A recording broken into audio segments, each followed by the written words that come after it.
एक छात्र अपने गुरु के पास गया, बोला कि गुरुजी मैं अपने जीवन से काफी ज्यादा परेशान हो चुका हूँ। मेरे मन में बहुत सारी बातें आती हैं, मेरे बहुत सारे सपने हैं। मैं एक को पूरा करता हूँ तो दूसरा लगता है कि नहीं हो पाएगा। एक सब्जेक्ट पढ़ता हूँ तो दूसरा नहीं हो पाता। मैं बहुत प्रयास करता हूँ और बार बार मैं फेल हो जाता हूँ। इस कारण से मेरे अंदर अब कुछ भी करने की भावना खत्म हो चुकी है।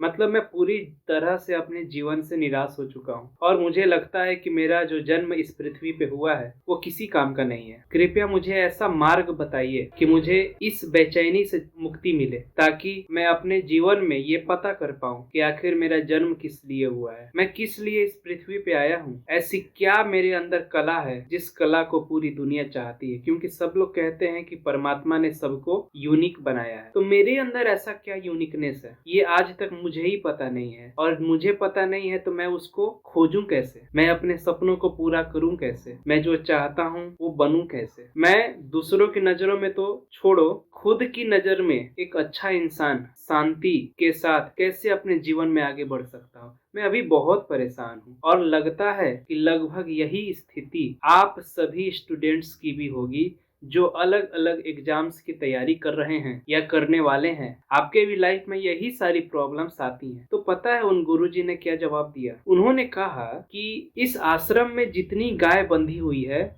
इन सभी गायों को अपने साथ जंगल ले जाओ और तब तक मत आना जब तक कि ये जितनी गाय तुम ले जा रहे हो ये दोगुनी ना हो जाए। अगर तुम आश्रम से 50 गाय ले जा रहे हो तो तब तक वापस नहीं आना जब तक कि ये 50 गाय 100 गाय में कन्वर्ट ना हो जाए, और इसको जंगल लेके चले जाओ, वहीं रहना। वो उन सभी गायों को लेकर के जंगल में चला गया। कई वर्ष बीत गए, क्योंकि एक गाय है, उसके बच्चे होंगे, धीरे धीरे वो बड़े होंगे, तो हो सकता है कि जो पहले वाली गाय है वो मर जाए। तो इस तरीके से जितनी गाय को वो ले गया था उसको डबल होने में अच्छा खासा कई सालों का समय लग गया। कई सालों के बाद जब वो गाय डबल हो गई तब वो उन सबको ले करके अपने गुरुजी के आश्रम में आया, और जैसे ही आश्रम में आया वो अपने गुरु के पैरों में गिर गया और बहुत रोने लगा। गुरुजी ने उसको उठाया और पूछा कि बताओ, क्या तुम्हें तुम्हारे सवालों का जवाब मिला? तो उसने कहा कि हाँ, मेरे सभी सवालों का जवाब मुझे मिल गया। और अब उसके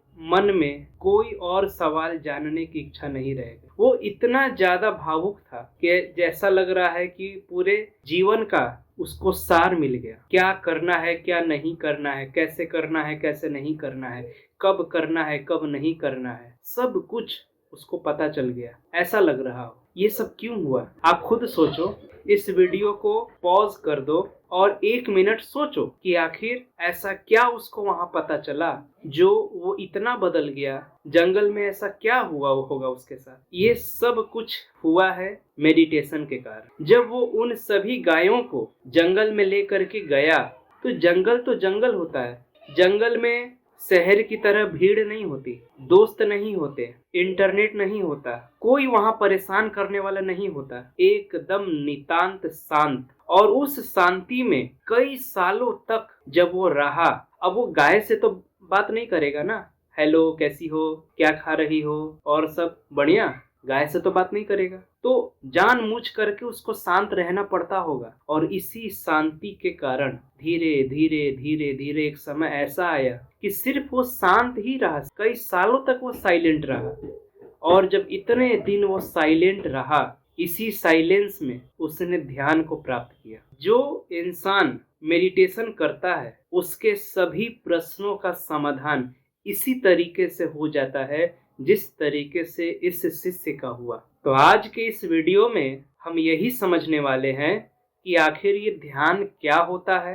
हम सब जो लोग तैयारी कर रहे हैं उनको क्या जरूरत है ध्यान करने की। तो शुरू करते हैं। इस कहानी से तो कम से कम आप ये जरूर समझ गए होंगे कि ध्यान का कितना बड़ा महत्व है। वो जंगल गाय चराने गया था, कोई ध्यान करने नहीं गया था कि दिन भर बैठे हैं ध्यान कर रहे हैं। पता चला कि कोई आया, शेर, बाघ और एक गाय को मार गया। तो गायों को बचाना भी है, ऐसा नहीं है कि सिर्फ बस शांत रहना है। तो ऐसा भी नहीं कर सकता है कि गायों को छोड़ दे और अपना ध्यान करता रहे। गायों की रक्षा करनी है, उसको ध्यान दीजिएगा, लेकिन वो किसी से बात नहीं कर सकता, बोल नहीं सकता। और कोई कितना सोचेगा। आप अगर अकेले बैठते हैं, आप सोचिए ना, कभी आप अकेले बैठो, इस वीडियो को देखने के बाद 10 मिनट आप अकेले बैठिए, आप देखेंगे कि आपके दिमाग में जैसे थॉट का बम्बार्डमेंट होता है, बहुत सारे ख्याल आपके दिमाग में आएंगे कि माँ का सपना पूरा करना है, मेरे ऊपर कितनी सारी जिम्मेदारियां हैं, मेरे को सबको करके दिखाना है,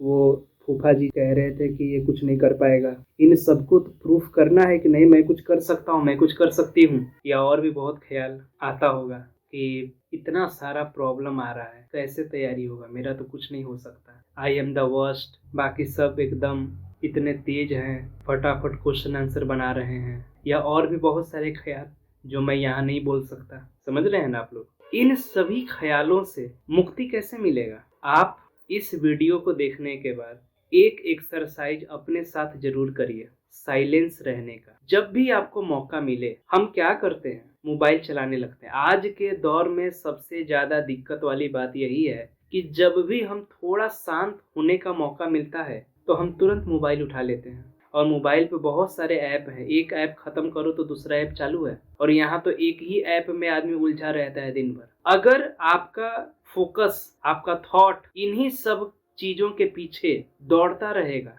तो आपका कभी भी ध्यान अपने डेवलपमेंट के ऊपर नहीं जा पाएगा। क्योंकि ये जो दिमाग है, इस दिमाग के अंदर कंटिन्यूअस थॉट आते रहते हैं, आते रहते हैं, आते रहते हैं, और आप कभी भी चाह करके भी इस थॉट को रोक नहीं सकते। और कोई थॉट आपको दिख नहीं रहा है कि वो देखो थॉट जा रहा है, उसको पकड़ लो और पकड़ के उसको बैठा दो अपने पास कि अब बस दिमाग शांत हो जाए। ये दिमाग कभी शांत ही नहीं होता। आप देखिए ना, आप सब कुछ छोड़ के बैठ जाओ और आप देखो कि कितना समय तक आप बिना कुछ किए रह सकते हो। आपको अंदर से बेचैनी होने लगेगा कि कहाँ भाग जाएं। जब घर में पूजा होता है और बोला जाता है कि सब लोग बैठ जाओ, पूजा में ध्यान लगाओ, तो लोग क्या करते हैं? लोग इधर देखते हैं, उधर देखते हैं, बात करने लगते हैं। कितने सारे लोग वहाँ पूजा में भी मोबाइल निकाल के चलाने लगते हैं, फोटो लेने लगते हैं, या मन ही मन सोचने लगते हैं। शांत कभी नहीं बैठ सकता आदमी। और जो इंसान शांत नहीं है, वो इंसान कभी भी कोई प्रोग्रेसिव काम कर ही नहीं सकता, कोई बड़ा काम कर ही नहीं सकता, कभी अपनी प्रॉब्लम्स को सॉल्व कर ही नहीं सकता। क्यों? क्योंकि उसका फोकस और सब जगहों पे है, अपनी प्रॉब्लम्स पे कभी नहीं है। जैसे ही आपका फोकस आपकी प्रॉब्लम पे जाएगा, आपका जो सारा एनर्जी है, mental energy, physical energy, spiritual energy, सभी एनर्जी उस एक चीज की तरफ मूव कर जाती है। लेकिन आपको अपनी प्रॉब्लम्स के ऊपर फोकस करने के लिए इस दिमाग में जितना कचड़ा चल रहा है, इस कचड़े से मुक्ति चाहिए। जब तक इस कचड़े से मुक्ति नहीं मिलेगा, आपके अंदर शांति नहीं आएगा, आपके अंदर कभी पेशेंस नहीं आ सकता। और जिस इंसान में पेशेंस नहीं आएगा, वो कभी भी अपनी प्रॉब्लम्स के ऊपर पूरा फोकस नहीं देख सकता। 75% से ज्यादा एस्पायरेंट्स की दिक्कत यही है कि वो अपनी प्रॉब्लम्स को खुद कभी सॉल्व नहीं कर पाते। वो हमेशा तलाश में रहते हैं, कोई हमको बता दे कि इसका सॉल्यूशन कैसे मिलेगा, कोई हमको बता दे कि हमको कौन सा बुक पढ़ना चाहिए, कोई हमको बता दे कि हमको रिवीजन कब करना चाहिए, कितनी बार करना चाहिए, कोई हमको बता दे कब शॉर्ट नोट्स बनाना चाहिए। हर कोई बताएगा। तुम क्या करोगे? तुम्हारा ध्यान कहाँ है? तुम ये सब चीज पता नहीं कर सकते। क्यों नहीं पता कर सकते? क्योंकि तुम्हारा जो ध्यान है वो एकदम बिखरा हुआ है। आज का दौर अटेंशन का दौर है। यहाँ तक जितने लोग वीडियो देखते हुए आ गए हैं वो बड़े भाग्यशाली है। कॉन्ग्रेचुलेसन कि कम से कम आपके अंदर इतनी पेशेंस है कि आप वीडियो के इस पार्ट तक आप पहुंचे हैं। नहीं तो जितने लोगों ने इस वीडियो को देखना शुरू किया होगा, 90% लोग इस वीडियो को बहुत पहले ही छोड़ के चले गए होंगे, क्योंकि उनके अंदर इतना पेशेंस नहीं है कि 15-20 मिनट का भी वीडियो हम चैन से देख सकें। अपने लिए देख रहे हो, मेरे लिए थोड़ी ना देख रहे हो, लेकिन इतना भी पेशेंस नहीं है। आजकल लोग शॉर्ट्स देख रहे हैं, और शॉर्ट्स भी देखने जितना उनके अंदर अटेंशन नहीं रह गया है। आप देखिए जैसे जैसे समय बीत रहा है, अटेंशन स्पैन खत्म होते जा रहा है। आप बहुत कम समय तक किसी चीज के ऊपर ध्यान दे सकते हैं। आप पढ़ाई करने बैठते हैं, 5, 10, 15 मिनट में आपका ध्यान भटकने लगता है। 5-10 मिनट तो मैंने बहुत कह दिया। आखिर ऐसा क्या हम करें कि ये जो हमारा अटेंशन स्पैन है, ये 1 मिनट, 2 मिनट से बढ़ के घंटों में बदल जाए। जब तक ये अटेंशन स्पैन घंटों में नहीं बदलेगा, तब तक आप स्ट्रगल करते ही रहोगे कि हम क्या करें, कैसे पढ़ाई करें। मल्टीपल प्रॉब्लम्स आपकी तैयारी में आएंगे, रोज-रोज आएंगे। रोज आपको डिसीजन लेना पड़ेगा, क्या पढ़ें, कैसे पढ़ें, इसको छोड़ दें कि नहीं छोड़ें। कोई आपको हर समय बताने के लिए अवेलेबल नहीं रहेगा और ये मैन्युअली पॉसिबल भी नहीं है। हो सकता है जब आपको ज़रूरत हो तो आपको बताने वाला आपके सामने हो ही ना, तो आप क्या करोगे? आपका मन ही आपको सबसे अच्छे तरीके से गाइड कर सकता है। इस पूरे संसार में आपको आपसे अच्छा, आपकी प्रॉब्लम्स को आपके मन से अच्छा, सभी सिचुएशंस को आपके मन से अच्छा कोई नहीं जानता है। इसीलिए जब भी किसी प्रॉब्लम में तुम फंसोगे, ड्यूरिंग द प्रिपरेशन और even till the end of the life, ये जो आपका मन है यही आपका साथ देगा, क्योंकि सभी चीज़ों को यही जानता है। अगर आप किसी दूसरे इंसान से गाइडेंस मांगने जाएंगे तो वो वही गाइडेंस दे पाएगा जितना कि उसको पता होगा। आप अपनी हर परिस्थिति को किसी के सामने नहीं बयां कर सकते कि मेरे साथ ऐसा ऐसा हो रहा है, और हो सकता है कि वो समझ भी ना पाए। अभी कुछ ही दिन पहले मैं बीमार पड़ गया था। मैं एक बड़े हॉस्पिटल में गया, मैं नाम नहीं लूंगा। उस बड़े हॉस्पिटल में जैसे ही मैं डॉक्टर के सामने गया तो मैंने अपनी सारी चीजें बताई कि मुझे ऐसा हो रहा है, वैसा हो रहा है, सभी सिम्टम्स बताए। पता है उन डॉक्टर ने क्या कहा? वो कह रहे हैं कि आपका भ्रम है, ऐसा कुछ नहीं हो रहा, आपको कुछ नहीं हुआ है, आप घर जाइए। मैं 3-4 दिन से परेशान हूँ और वो डॉक्टर साहब कह रहे हैं कि आपको भ्रम हुआ है। भ्रम कभी कभी हो सकता है, 4 दिन से भ्रम ही हो रहा है क्या? अब आप देखो, वो डॉक्टर एक अलग एंटिटी है, वो हमको बिल्कुल नहीं जानता, मेरी कंडीशन को बिल्कुल नहीं जानता। वो वही जान पा रहा है जो कि हमने 1-2 मिनट के अंदर उनको उस समय एक्सप्लेन किया। तो उनको जो अच्छा लगा उस समय वो उन्होंने बताया, लेकिन एक्चुअली में हम ही तो जान पा रहे हैं ना कि मेरे को क्या हो रहा है। उसी तरीके से जब भी कोई प्रॉब्लम आपकी लाइफ में आता है, उस प्रॉब्लम्स के रिगार्डिंग बहुत सारा पॉइंट होता है और हर पॉइंट हर किसी को आप एक्सप्लेन नहीं कर सकते। सबसे बड़ी बात है कि ऐसा कोई इंसान मिलता ही नहीं है कि जिसके सामने आप अपना सारा दुखड़ा रो सकते हैं, जिसके सामने आप खुल करके सभी बात बता सकते हैं, जो आपको कभी जज नहीं करेगा, जो आपको कभी डिमोटिवेट नहीं करेगा। ऐसा इंसान मिलना ही बहुत मुश्किल है, और अगर मिल भी जाए तो हर समय आपके लिए अवेलेबल नहीं रह सकता। तो क्या तरीका है कि इस मन को शांत किया जाए? क्यों? क्योंकि जब तक ये मन बेचैन है, बेचैन मन एक पागल इंसान की तरह होता है, और पागल इंसान आपके साथ हमेशा बुरा ही करेगा। ये जो मन है, ये जो बेचैन मन है, ये हमेशा आपके साथ बुरा ही करेगा, आपका अहित करेगा, कभी भी आपके साथ अच्छा नहीं करेगा। तुम पढ़ने बैठो ना, जैसे ही तुम पढ़ने बैठोगे ये मन तुरंत कहेगा, अरे यार थोड़ा मोबाइल देख लेते हैं, थोड़ा वहां चले जाते हैं। तुम बार बार इस मन को कहोगे कि अरे नहीं यार पढ़ने का समय हुआ, पढ़ लो। ये आपको फिर अलग तरीके से कहेगा कि एग्जाम आने वाला है, सिलेबस पूरा ही नहीं हुआ, क्या ही कर लोगे इतना दिन में। ये सेल्फ डाउट पैदा करेगा।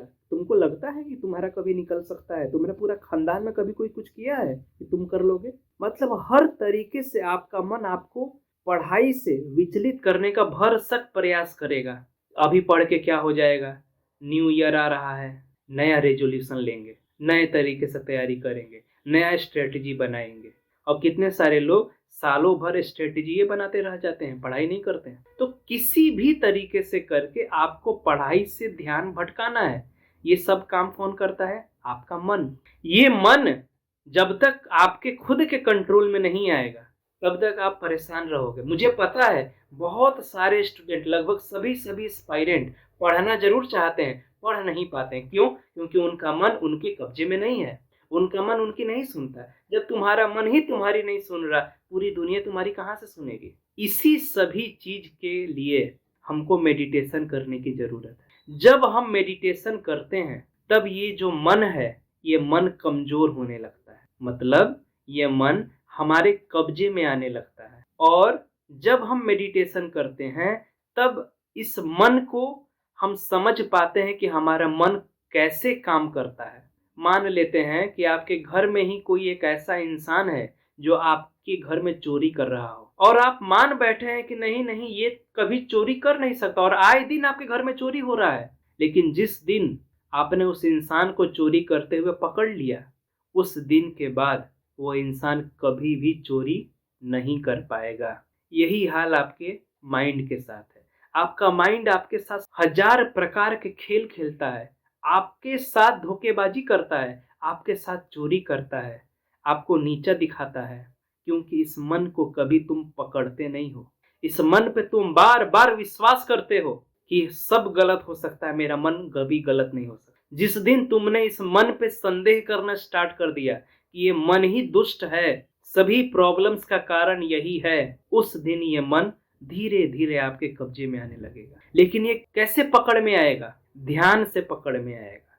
जब तुम ध्यान करने लगते हो तो ध्यान करते करते करते अंदर से तुम इतना शांत होने लगते हो कि जितना थॉट दिमाग में आता है, धीरे धीरे थॉट आना बंद होता है। और जैसे जैसे ये थॉट आना बंद होता है, ये दिमाग जो है ये शांत होना स्टार्ट होता है। और जैसे जैसे ये शांत होना स्टार्ट होता है, तुम इसको पकड़ लेते हो कि क्या ये सच बोल रहा है, क्या ये झूठ बोल रहा है, क्या ये मुझे भटकाने का प्रयास कर रहा है या मुझे भटकाने का प्रयास नहीं कर रहा है।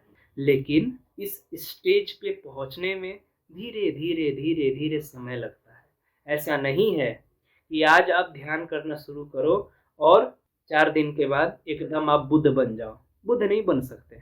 बुद्ध को 6 साल लगे थे।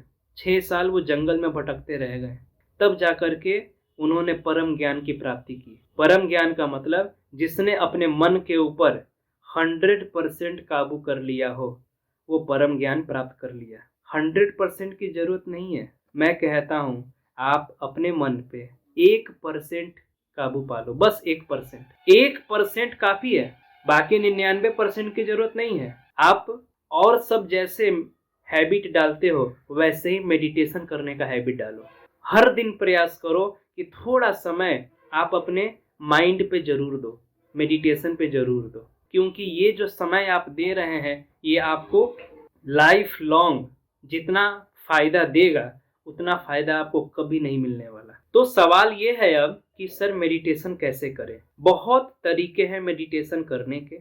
सबसे पहला और सबसे आसान मेथड जो कि इस वीडियो के शुरुआत की कहानी में आपने समझा होगा, वो है साइलेंस, चुप रहना। साइलेंस का मतलब ये नहीं है कि इस मुंह पे ताला लगा लेना कि अब हम कुछ नहीं बोलेंगे। नहीं, साइलेंस का मतलब है कि हम अंदर से भी साइलेंस हो जाएं। हम कुछ सोचेंगे भी नहीं, कहीं ध्यान जानबूझ करके ले जाएंगे नहीं, किसी के बारे में अच्छा या किसी के बारे में बुरा कुछ सोचने विचारेंगे नहीं, शांत रहेंगे। बाहर से भी जितना कम से कम हम बोलेंगे उतना मेरे लिए अच्छा होगा। ये मैं नहीं कह रहा हूँ कि बोलना बंद कर दो, जंगल भाग जाओ, ये सब नहीं कह रहे। कह बस इतना रहे हैं, जितना जरूरत हो उतना बोलो, जितना जरूरत हो उतना ही मोबाइल पे इंटरनेट यूट्यूब चलाओ। क्यों? क्योंकि जैसे ही आप यूट्यूब पे वीडियो देखते हैं, ये सभी चीजें आपके थॉट को जन्म देती हैं। आपका थॉट कहाँ से आता है? जरा ध्यान दें। जो आप देखेंगे वहां से थॉट प्रोड्यूस होगा, जो आप सुनेंगे वहां से थॉट प्रोड्यूस होगा, जो आप फील करेंगे वहां से थॉट प्रोड्यूस होगा, जो आप बोलेंगे वहां से थॉट प्रोड्यूस होगा, जो आप स्मेल करेंगे वहां से थॉट प्रोड्यूस होगा। मतलब हमारी जो 5 इंद्रियां हैं, आंख, नाक, कान, जीभ और स्किन, इन सभी के ही सहारे हमको सिग्नल मिलता है और यहीं से थॉट का जन्म होता है। तो अगर आप एक एस्पायरेंट हैं तो आप प्रयास करें कि कम से कम हम उठ पटांग वीडियो देखना छोड़ दें। हम वही वीडियो देखें जो मेरी तैयारी के लिए, मेरी लाइफ के लिए, मेरी कैरियर के लिए सही हो। और कोई वीडियो, कोई गाना, कोई वेब सीरीज, कोई फिल्म कुछ न देखें। ये हुआ आपकी आंख का साइलेंस। क्यों? क्योंकि आप कुछ और नहीं देखेंगे तो कुछ अदर विचार आपके मन में नहीं आएगा। दूसरी चीज, आप कुछ भी उठ पटांग कान से सुनेंगे नहीं, जैसे फालतू का गाना सुनना। क्यों? क्योंकि गाना आपके मन में एक अलग भावना पैदा करता है। आप जैसे ही फ़िल्मी गाने सुनते हैं, फ़िल्मी गानों में क्या है आजकल? प्यार, मोहब्बत, आपके पास तो है नहीं ऐसा कुछ और आप प्यार मोहब्बत के गाने सुन रहे हो। तो आपके मन में वैसी ही भावना आएगी कि मुझे भी प्यार मोहब्बत करना चाहिए। फिर तुम परेशानी में पड़ोगे कि गाना सुन के फ़ीलिंग आ रहा है, लेकिन उस फ़ीलिंग को पूरा करने के लिए मेरे मेरे पास कुछ नहीं है। आपका काम अभी पढ़ाई करना है, तो कुछ मोटिवेशनल आप सुन सकते हो। लेकिन ऐसा कुछ नहीं सुनना है जिससे आपका ध्यान अपनी पढ़ाई से भटक जाए। आपको कुछ ऐसा नहीं बोलना है जिस कारण से आपका फ़ोकस खराब हो। बहुत सारे लोग बहुत बोलते हैं, देखते हैं दिन भर बोलते ही रहते हैं। इतना बोल के कहाँ जाओगे? पता है, आपके पूरे दिन भर में जितना ज़्यादा एनर्जी आप बोलने में खपाते हो, उतना ज़्यादा एनर्जी आप किसी चीज़ में नहीं खपाते। और जैसे-जैसे आप बोलना कम करेंगे, बोलने का मतलब ये नहीं है कि एकदम शांत हो जाओ, गूंगा बहरा हो जाओ, ऐसा नहीं कह रहा हूँ। बोलो, पर ये नहीं कि फालतू का बोलो। क्यों? क्योंकि जितना ज़्यादा तुम बोलोगे, उतना ज़्यादा एनर्जी वेस्ट होगा और ये एनर्जी तुम अपनी पढ़ाई में लगा सकते हो, ये एनर्जी तुम ध्यान में लगा सकते हो। जहाँ ज़रूरत ना हो, वहाँ ना बोलें। लेकिन इन सभी चीज़ों का मतलब ये नहीं है कि आप एक इंसान ना रहें, आप एन्जॉय ना करें। एन्जॉय करना एक बात होता है, लेकिन अपने मन को एन्जॉयमेंट के नाम पे भटकाना एक बात होता है। एन्जॉयमेंट का मतलब है कि हम खुली हवा में साँस लें, नेचर के करीब रहें, ये अच्छा है। पर एन्जॉयमेंट का ये मतलब नहीं है कि जा कर के 3 घंटा का मूवी देख के आ गए। यार तुम तैयारी कर रहे हो, तैयारी का मूवी से क्या लेना-देना? हमको तो यही नहीं समझ में आ रहा है। अब वो मूवी देखेगा, वो बहुत सारी चीज़ें सोचता रहेगा। हो सकता है किसी को मूवी देखना पसंद है। देखिए, अगर मूवी देखना आपको एनर्जाइज़ करता है, तो आप मूवी देखो। अगर गाना सुनना आपको एनर्जाइज़ करता है, आपके अंदर मोटिवेशन ला देता है, आपको अच्छा फ़ील कराता है, तो सुनो। लेकिन जिसको देखने से, सुनने से, करने से आपका फ़ोकस खराब होता है, भैया तो फिर काहेला कर रहे हो उसको? छोड़ दो ना। जिस इंसान से बात करने में आपको गुस्सा आता है, इरिटेशन होता है, उस इंसान को अपने जीवन से बाहर निकाल दो। जो चैनल आपकी पढ़ाई के लिए, आपके करियर के लिए आपका साथ नहीं दे रहा है, आपको भटका रहा है, वैसे सभी चैनल्स को अनसब्सक्राइब कर दो। बाद में फिर सब्सक्राइब कर लेना, जब एग्जाम दे लेना, निकल जाएगा, फिर खूब सब्सक्राइब करना। दिन भर बैठ के मोबाइल चलाते रहना, लेकिन अभी तो कम से कम इतना परहेज करो। तो ध्यान का पहला सबसे आसान जो टेक्निक है, वो है साइलेंस। और साइलेंस सिर्फ मुंह से नहीं, साइलेंस आंख से, कान से और मन के अंदर से भी। जब आप शांत बैठो और आपका जो दिमाग है वो तरह-तरह से आपको भटकाने का प्रयास करे, तो आराम से बैठ करके इस दिमाग के अंदर जो थॉट चल रहा है उसको ऑब्जर्व करो। आप हर दिन 10 मिनट, 15 मिनट अपने आप के थॉट को ऑब्जर्व करो कि मेरे दिमाग के अंदर कौन-सा थॉट आ रहा है। और जैसे-जैसे आप इस थॉट को ऑब्जर्व करेंगे, ये थॉट आना बंद हो जाएगा। क्यों? क्योंकि मन पकड़ा जा रहा है और जो पकड़ा जा रहा है वो चोरी नहीं कर पाएगा बार-बार। तो इस मन को पकड़ने का एक तरीका है, मन को ऑब्जर्व करो, अपने थॉट को ऑब्जर्व करो। जैसे-जैसे तुम ऑब्जर्व करोगे, इस मन से तुमको मुक्ति मिल जाएगा और यही ध्यान है। ध्यान ये नहीं है कि आँख बंद करके बैठ गए हैं, बस हो गया ध्यान, ये ध्यान नहीं है। ध्यान जो मैं बता रहा हूँ वही है। और मैं क्यों बता रहा हूँ? बहुत लोग ये सोचते होंगे। तो मैंने खुद भी आज से नहीं, कई सालों से ध्यान की प्रैक्टिस कर रहा हूँ और ध्यान के बारे में दूसरों को बताता हूँ। और मैंने खुद भी अलग-अलग जगहों से सीखा हुआ है। कभी और मौका मिलेगा तो और इसके ऊपर इलैबोरेट करेंगे। तो आज के वीडियो में अगर सच में आपने कुछ सीखा है और आप भी चाहते हैं कि आप दूसरों को सिखाएँ, तो उनके साथ शेयर करें। एक बात हमेशा ध्यान रखिएगा, जो कुछ आप इस दुनिया में देंगे, इस दुनिया में खुशी देंगे, इस दुनिया में पॉजिटिविटी देंगे, वही चीज़ आपको रिटर्न में मिलेगा। आप इस दुनिया में दुःख देंगे, आप इस दुनिया में नेगेटिविटी फैलाएँगे, आपको वही रिटर्न होके मिलेगा। और जो रिटर्न होके मिलेगा, वो कई गुना बढ़ के मिलेगा। इसीलिए कहते हैं, खुशी फैलाओ, मोटिवेशन फैलाओ, नेगेटिविटी मत फैलाओ। क्यों? क्योंकि वही नेगेटिविटी जब लौट के तुम्हारे ऊपर आएगा, तो तुम उसी को बर्दाश्त नहीं कर पाओगे।